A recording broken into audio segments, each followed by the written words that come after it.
की आवाज ईबिक्स cash studio में आपका स्वागत है। मैं हूं मनीषा गुप्ता और कच्चे तेल से यहां पर शुरुआत करेंगे जहां पर भाव लगातार तीसरे दिन $79 के पार हैं। ऐसे में सवाल ये उठता है कि क्या साल के अंत तक कीमतें $80 को पार करेंगी। वहीं चीन में आर्थिक हालात सुधरने की उम्मीद से एलएमई पर बेस मेटल्स के भाव चढ़े हैं। हालांकि एमसीएक्स पर सभी लाल निशान में है।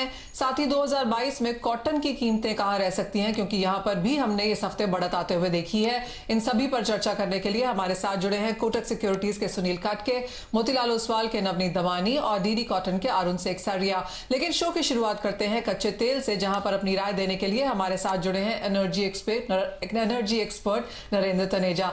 नरेंद्र जी नमस्कार। कच्चे तेल में जिस तरह की बढ़त हमने लगातार पिछले 3 हफ्ते में आते हुए देखी है, जो 65 के लोज बनते हुए हमने देखे थे वो काफी दूर रह गए। ऑलमोस्ट $80 के आसपास के स्तर फिलहाल यहाँ पर, चाहे वो ओमाइक्रॉन के जो डर है वो छटता हुआ नजर आया है। काफी हद तक बहुत कंट्रीज ने कोई नई रिस्ट्रिक्शंस नहीं डाली हैं। आप कैसे देखते हैं इन क्यूज को और क्या लगता है ये साल कहाँ खत्म होगा और फर्स्ट क्वार्टर 2022 के लिए अब क्या क्यूज रह सकते हैं? देखिए, जो कीमत हम देख रहे हैं इस समय स्क्रीन पे, वो जैसे होता है कोई बहुत लंबे समय तक थोड़ा परेशान हो या भूखा हो, जब उससे थोड़ी सी उसको उम्मीद दिखती है तो फिर उसका कंजम्पशन ज्यादा करता है। तो ये एक एंजाइटी आई थी ओमिक्रॉन को लेकर के कि पता नहीं क्या होगा, शायद लॉकडाउन वापस आ रहे हैं, दुनिया की अर्थव्यवस्था जो है बिल्कुल खराब हो जाएगी। तो उसमें एक ओवर रिएक्शन उस समय हुआ था।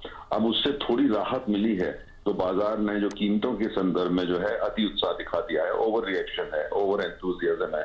इस लेवल पे कीमत टिक नहीं सकती। वही डिमांड फंडामेंटल जो है इसको बिल्कुल सपोर्ट नहीं करते हैं।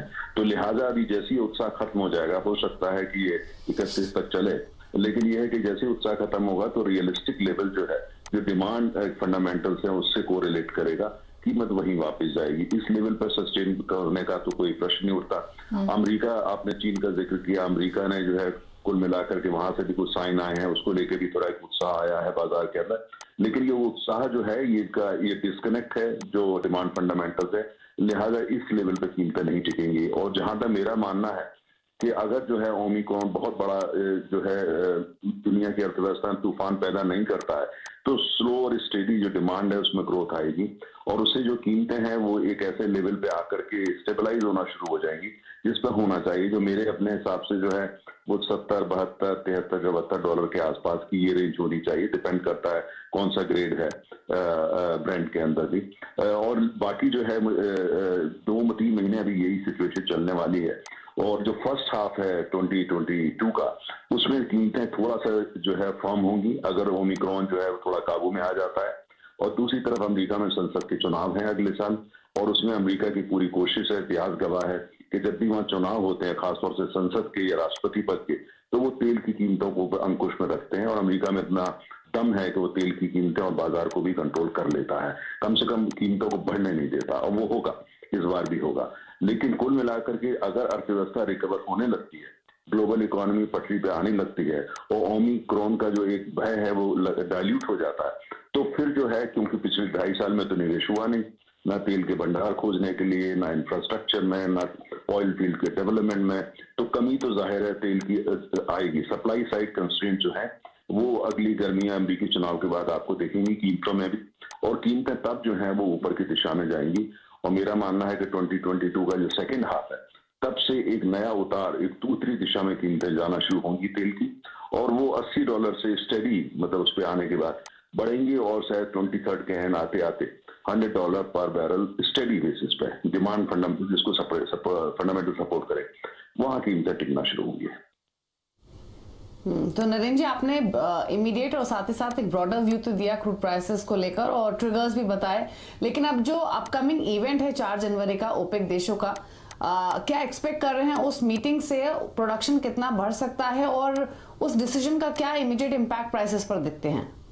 देखिए, ओपेक की अगर आप देखिए, ओपेक जितने वक्तव्य देता है, जैसे उन्होंने कल भी एक दिया है, उसमें 2 चीजें होती हैं। एक तो वो बाजार का जिक्र करते हैं, अपनी स्थिति बताते हैं, लेकिन साथ में वो एक साइकोलॉजिकल गेम खेलते हैं जिससे कीमतें ऊपर जाएं। वो एक डर भी पैदा करते हैं। जैसे उन्होंने कल एक वक्तव्य में कहा कि आने वाले समय के अंदर तेल की बहुत शॉर्टेज हो जाएगी। ये जरूर है कि रिन्यूएबल को लेकर जो उत्साह है उससे निवेश कम गया है तेल के अंदर, और उससे तेल के उपभोक्ताओं को नुकसान होगा, क्योंकि अभी आने वाले 7, 8, 10 साल तेल का कोई विकल्प नहीं है, रिन्यूएबल एनर्जी विकल्प नहीं है। लेकिन बहुत सारे लोग, बाजार भी इसको समझ नहीं पा रहा है।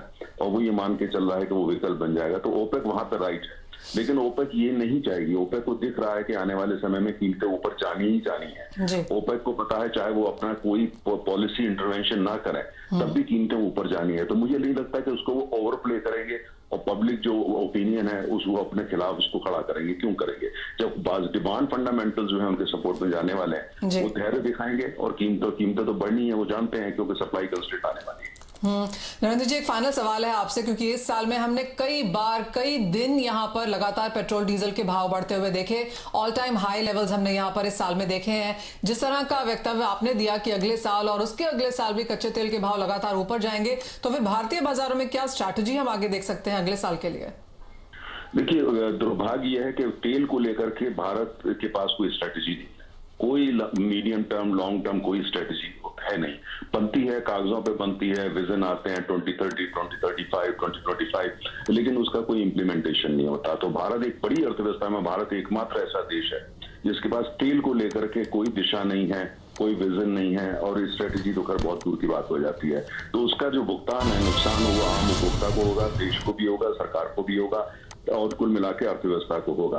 क्योंकि ये कुल मिला के कई लोग मान बैठे हैं कि बिजली विकल्प हो जाएगी, रिन्यूएबल विकल्प हो जाएगा, वो भूल जाते हैं बिजली निर्माण के लिए आपको तेल ही चाहिए होता है या कोयला चाहिए होता है। तो एंटी फॉसिल फ्यूल जो एक सेंटिमेंट्स बन गए हैं, और उसमें बहुत सारे लोगों ने उसको दे स्टार्टेड बाइंग इट। ये सरकार के अंदर भी, केंद्र सरकार में भी, राज्य सरकारों में, वो बहुत बड़ा उससे भारत को नुकसान होने वाला है। भारत को रियलिस्टिक व्यू लेना चाहिए। तो मेरा कुल मानना है कि आने वाला समय जो है 2022 की दिवाली के बाद तेल उपभोक्ता के लिए, भारतीय अर्थव्यवस्था के लिए, जहां तक तेल की बात है, थोड़ा दिक्कत का समय शुरू होने वाला है। शुक्रिया नरेंद्र जी आने के लिए, और एक वाइड व्यू हमें प्राइसेस पर, फंडामेंटल्स पर, क्रूड पर समझाने के लिए। अच्छा, ये तो फंडामेंटल्स की और साथ ही साथ क्या प्राइस मूवमेंट लॉन्गर टर्म में रह सकता है उस पर बातचीत हुई, लेकिन एक इमीडिएट स्ट्रैटेजी भी ले लेते हैं। नवनीत, ट्रेडिंग पर्सपेक्टिव से क्या व्यू है क्रूड पर? लास्ट 3-4 दिनों से हमने देखा है कि क्रूड में जो प्राइसेस में अच्छी स्ट्रेंथ देखने मिल रही है, और हर निचले लेवल से बाइंग इमर्ज होती हुई नजर आ रही है। तनेजा जी ने काफी सारे फंडामेंटल पॉइंटर्स रखे हैं, बट मेरे मानना ये है कि शॉर्ट टर्म में अभी भी बायस जो है थोड़ा सा बुलिश लग रहा है।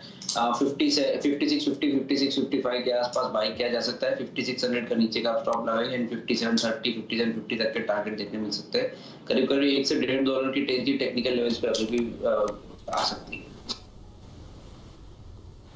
जी चलिए, ये तो क्रूड पर बातचीत थी, लेकिन अब बात कर लेते हैं बेस मेटल्स की, जहां पर हमने आज बेस मेटल्स में वापस थोड़ी रौनक लौटते हुए देखिए। कल हालांकि काफी सुस्ती के साथ कारोबार हो रहा था, थोड़ा प्रेशर हम बन रहे थे, और अभी अगर आप देखेंगे तो वापस से दबाव बना है। जिंक 0.25% नीचे है। इसके अलावा निकल में कमजोरी है 0.1% की, एल्यूमिनियम भी 101% की कमजोरी के साथ कर रहा है। हालांकि अगर आप एलएमई पर देखेंगे तो वहां पर बेस मेटल्स के प्राइसेस में थोड़ी तेजी आती हुई दिखी थी। सुनील, बेस मेटल्स में सबसे पहले तो एल्यूमिनियम पर एक कमेंट आपका चाहिए। ऑलरेडी प्राइसेस हमने 1 महीने के हाइस पर आते हुए देखे थे। थोड़ी प्रॉफिट टेकिंग घरेलू बाजार में आज जरूर देखने को मिल रही है, लेकिन डिप को यूज करना चाहेंगे खरीदारी करने के लिए, या कोई और सजेशन है? जी नमस्कार। मुझे लगता है एल्यूमिनियम फ्रंट पे अगर फंडामेंटली देखते हैं तो डिप पे बाई करना एक अच्छा स्ट्रेटजी हो सकता है, क्योंकि एलएमई की इन्वेंट्री अगर हम देखते हैं तो 2007 के लेवल तक है।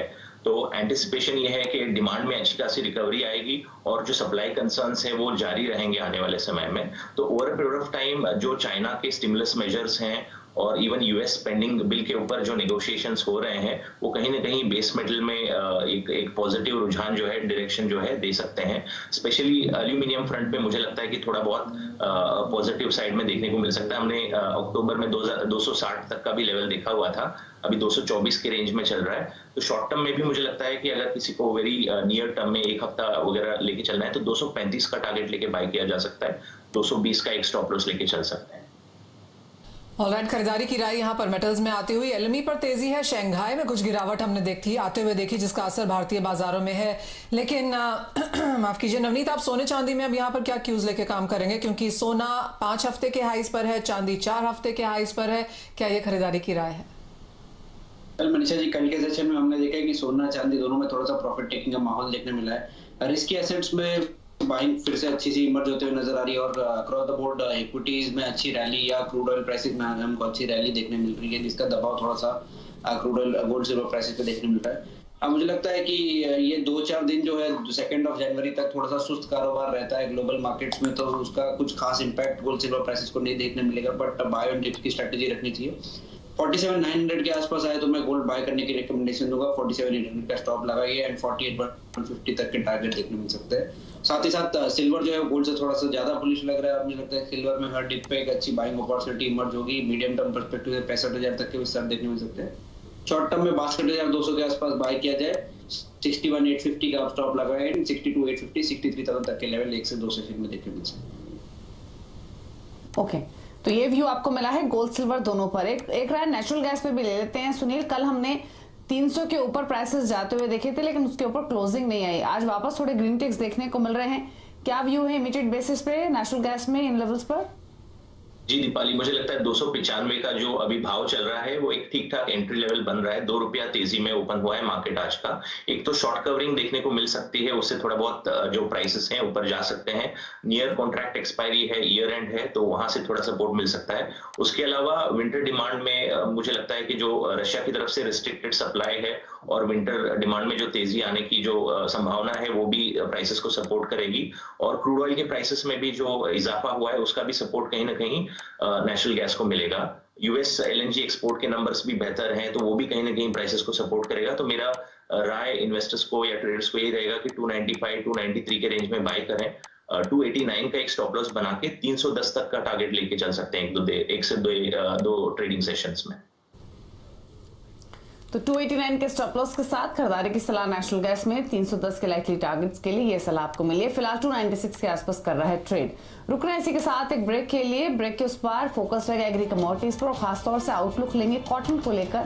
साल 2022 के लिए क्या ट्रिगर्स हैं और प्राइसेस किस ओर जाएंगे, इस पर बातचीत होगी छोटे से ब्रेक के बाद। जहां पर तेजी भावों में बरकरार है। अगर इस साल की बात करें तो अंतर्राष्ट्रीय बाजारों में करीबन 40% की तेजी हमने कॉटन के भावों में आते हुए देखी है। भारतीय बाजारों में हमने यहाँ पर ऑल टाइम हाईज भी बनते हुए देखे हैं। उन लेवल से कुछ मुनाफा वसूली जरूर देखने को मिली थी, लेकिन 33,000 के जो स्तर हैं ये ऑल टाइम हाई से बहुत दूर नहीं है। हमारे साथ जुड़े हैं डीडी कॉटन के अरुण सेक्सारिया। अरुण जी नमस्कार। कैसे देखते हैं आप कॉटन के प्राइसेस को, क्योंकि इनिशियल मुनाफा वसूली के बाद सभी के कमोडिटी प्राइसेस साल खत्म होते होते तक फिर चढ़ने लगे हैं और कॉटन उनमें से एक है। नमस्कार मनीषा जी। कॉटन प्राइसेस जो है इस साल काफी बढ़ गए और लास्ट 2 हफ्ते में भी कम से कम 15% की तेजी आई है जी। अगर आप इसका देखेंगे तो fundamental it is purely based with farmers. ये फार्मर्स ने जो भाव पकड़ के बैठे हैं। एमएसपी है 6,000 रुपए की और आज farmers are not selling below 9,000 rupees. So total game is with the farmers. Total game आज फार्मर्स के पास है। There are no fundamental export का नहीं है, कोई इंपोर्ट का नहीं है, कोई आपका डोमेस्टिक मार्केट की कोई डिमांड एकदम अंधाधुंध डिमांड हो गई है, कुछ भी ऐसा नहीं है। खाली फार्मर्स के कारण ये बाजार चल रहा है। एंड फार्मर्स को इस साल की जो नफा होने वाला है, it is a record profit is going to happen. And also the dream of our prime minister what he had mentioned in 2018-19 that the farmers income should double, it has happened in 3 years rather than 5 years. If you see the price of 17-18, the price was 4270 कपास के दाम थे। आज कपास के दाम farmers को मिल रहे 8,800 से 9,000 रुपया। So it is purely farmer driven और कोई फंडामेंटल्स नहीं है, कोई आइस को रिलेटेड नहीं है, कुछ भी नहीं है। It is only farmer driven prices. Arun ji, फिर ये बताइए, अटकलें तो ये भी लगाई जा रही हैं कि जो प्रोडक्शन है वो थोड़ा सा टाइट रह सकता है 2022 में, जो कि भी फर्दर प्राइसेस को ड्राइव करेगा। तो प्रोडक्शन फ्रंट पर अरुण जी आप कैसे देख रहे हैं चीजें, और साथ ही क्या आप सुन पा रहे हैं? चलिए, अरुण जी से शायद बातचीत नहीं हो पा रही, उन तक ऑडियो नहीं जा रहा है। उनसे प्राइसेस पर एक व्यू लेंगे, लेकिन उससे पहले सुनील की राय ले लेते हैं। सुनील, आपने सुना अरुण जी को जो उन्होंने पहले सवाल में जवाब दिया कि फार्मर्स के हाथ में ये पूरा गेम है, लेकिन सवाल ये है कि प्राइसेस किस ओर जाते हुए दिखेंगे 2022 में, क्योंकि प्रोडक्शन थोड़ा टाइट रह सकता है, ये एक्सपेक्टेशंस हैं। कुछ हाउसेस तो 36,000 37,000 तक के भाव भी देख रही हैं। आपका व्यू क्या है ब्रॉडर पर्सपेक्टिव से? जी दीपाली, मुझे लगता है ये साल over a period of time जो लॉकडाउन थे उससे बाहर आ गए। जिनिंग मिल्स वगैरह सब 100% कैपेसिटी पे काम कर रहे हैं। ग्लोबल डिमांड भी बढ़ा हुआ है, तो कहीं ना कहीं उसको प्राइस को सपोर्ट जो है मिलना ही था। और इवन हम अगर डोमेस्टिक फ्रंट पे भी देखते हैं तो जो गुड क्वालिटी कॉटन है उसका डिमांड जो है अभी भी मार्केट में अच्छा है। पीपल आर विलिंग टू पे प्रीमियम फॉर दैट। तो वो कहीं ना कहीं प्राइसेस को सपोर्ट किया है। हाँ, बीच बीच में क्योंकि ऑल टाइम हाई के रेट पे थोड़ा बहुत प्रॉफिट बुकिंग जरूर देखने को मिला था, बट कहीं ना कहीं 2022 का जैसे आपने बताया सप्लाई कंसर्न्स रह सकते हैं, प्रोडक्शन में जो कमी है वो देखने को मिल सकती है, जिससे प्राइसेस और थोड़ा ड्राइव हो सकता है। But at the same time जैसे हमारे दूसरे गेस्ट ने भी बताया कि फार्मर फ्रंट पे भी अगर वो प्राइस कोट करते हैं कि मुझे इतना प्रॉफिट मार्जिन के बिलो नहीं बेचना है और वो स्टॉक को होल्ड करके रखते हैं, तो कहीं ना कहीं मार्केट में वो एक सप्लाई डिमांड के फ्रंट पे मिसमैच होना शुरू हो जाता है, तो वहां पे भी प्राइसेस पे थोड़ा इम्पैक्ट देखने को मिल सकता है।